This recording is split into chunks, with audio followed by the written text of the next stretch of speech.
Well sealed, huh?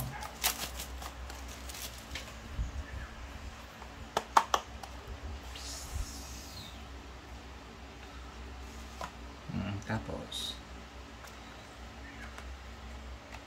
so parang gano'n siya, pang iPhone for sure and for Android Type-C.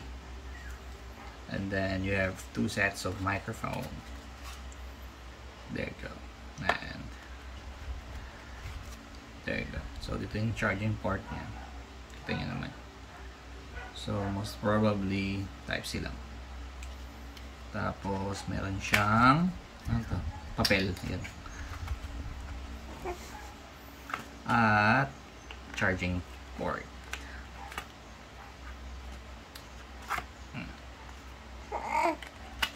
Nakikisagot na itong isa.